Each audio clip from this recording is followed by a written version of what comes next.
Hey, let's talk about finance in the Philippines, a common topic for me.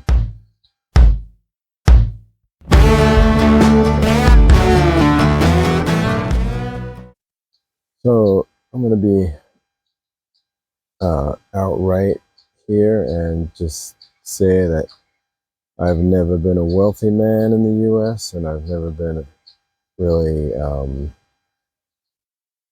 super concerned with money. I know a lot of people say, watch rich man, poor man. If you're not working towards making yourself a better man and making a lot of money, then you're nothing, or blah, blah, blah. But I don't think life is all about making money and working towards making money. I think if you have enough money to buy whatever you want, not frivolous stuff like a Maserati or a Lamborghini, but to just buy what you want and what you need. Like if you want to go out and buy a new suit, you could go buy it. If you want to buy a car, not necessarily a new car, you could go buy it. But I see a lot of stuff on the internet now that, I mean, if you don't have your bag, you're not worth anything. And to me, that's a lot of crap. If you're a good person and you take care of other people in your life, you look out for other people, then you're a worthy person. Money is just a human construct that we have invented, that we replaced trading things. You know, back in the day, a couple hundred years ago, people didn't have money. I mean, they had money, but mostly what they did was they traded stuff. They didn't use money to buy stuff. That was something invented by governments, more to control people, but to also put in laws, um, so they could regulate things and tax, of course. But I see so much stuff on the internet with, you know, I'm 56 years old with modern people now. It wasn't the same when I was a kid. People had passions, they had stuff they wanted to do that didn't involve just getting rich or getting your bag or figuring out a way to make money on the internet or selling garbage weight loss products, or how to do this and how to do that, and getting your million views on TikTok or Instagram or YouTube just so that you could get monetized. Yeah, I mean, I'm on YouTube, but I'm doing this kind of as a passion project. I know I'll never make a lot of money off of it. I mean, I'm not making videos where people get instant gratification. Blah blah blah. I yell something into the screen for 60 seconds. The cat won't leave me alone this morning. I yell something into the screen for 60 seconds, and everybody's subbing me because they see me yelling in this garbage into the screen that doesn't mean anything. My videos aren't heavily edited. I've been editing them a little more lately. Um, I do talk on some of my shorter videos I put out lately on how to set yourself up financially to move to the Philippines, because I have been studying this stuff. But this get rich quick crap, and yeah, I mean, people get rich quick, but you're not going to get rich quick. That's just the way it is. One in a million people get rich quick.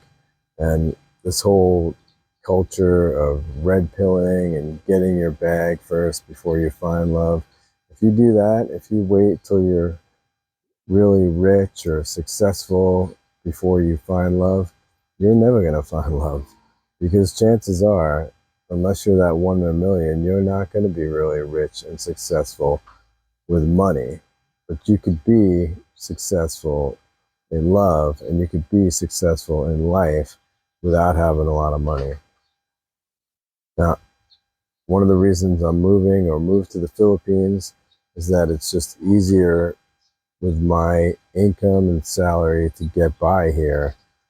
Another reason was I've traveled all over the world. I've been traveling for 30 years, and here I happened to meet a girl that I could get along with, that gets along with me, that adores me, that does anything for me.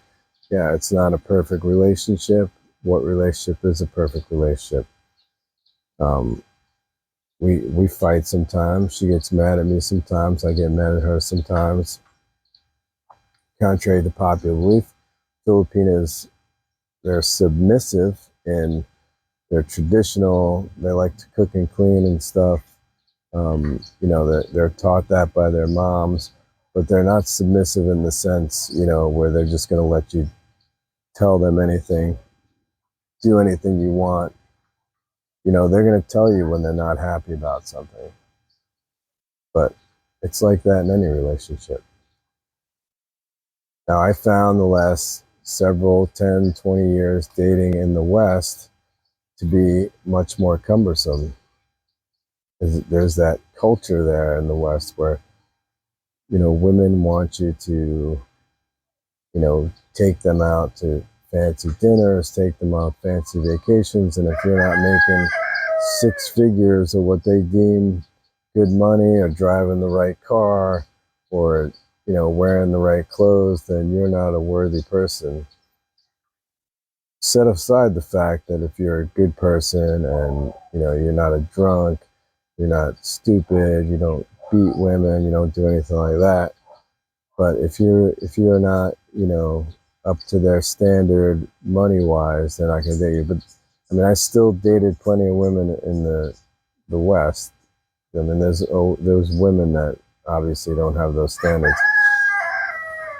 But just for me,